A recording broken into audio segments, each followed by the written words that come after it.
ناظرین، آج میں آپ کو رمضان المبارک کے 19ویں روزے کی دعا بتاؤں گی جو ہم سب نے مل کے بکثرت پڑھنی ہے۔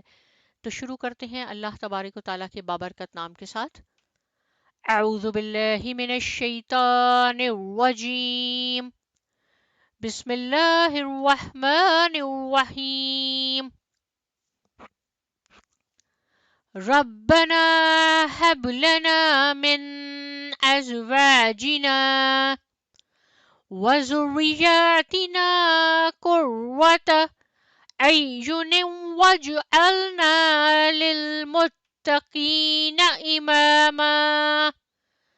اے ہمارے رب، ہمیں اپنی بیویوں اور اولاد سے آنکھوں کی ٹھنڈک عطا فرما اور ہمیں متقین کا امام بنا، آمین۔ یہ دعا خود اللہ تبارک و تعالیٰ نے ہمیں سکھائی ہے۔